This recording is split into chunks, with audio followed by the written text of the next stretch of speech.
بل باندې خرج کوا، بل لور کوا، غریب لور کوا، بس الله تعالی درکې. دا طریقه خلکو ته نه معلومه، دا خلک تاوان شماري.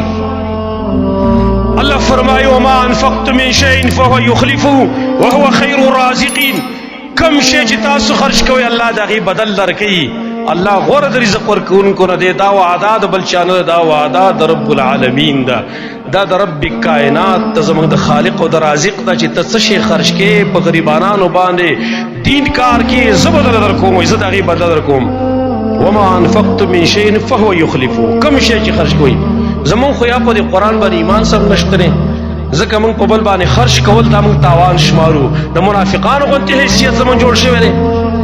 نبی صلی الله علیه وسلم قسم کړی دی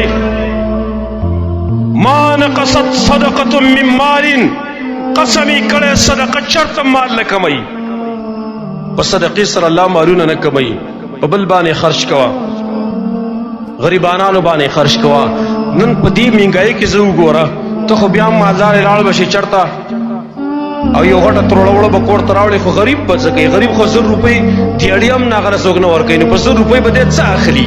دی به وړه اخلي، که دی به وریجې اخلي، که دی به غوړي اخلي، که چیني به اخلي، که چای به اخلي، که دی به شودا اخلي، او که دی به خپل ماشوم بیمار دغه له وړي د هسپتال له وړي د بیمارۍ د علاج دپاره دی به اخر کوي. ډاکټر ځان له صاحب هلته برناقه به ټسټ دادري کې ورشه، ټسټ وکړي، ایم آر آی وکړه، ایکس رې وباسه، فلان وکړه فلان وکړه، هېڅ صورت به ورته نه وي.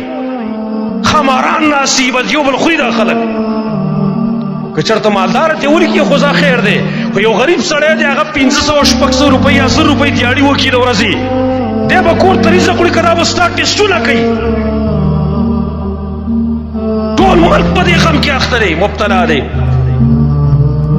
دغه مال دغه ستانه پاتې کېدو ولې د ډاکټر صاحب او هغه دغه مال ستانه ایم پي او ایم این او نور افسرانو د ټول ستاسو نه پاتې کېدو ولې تاجرانو او غټ غټو خلکو د ټول مال ستاسو نه پاتې کېدو ولې د الله بندګانو راشي په دې غریبانو خرج کوي.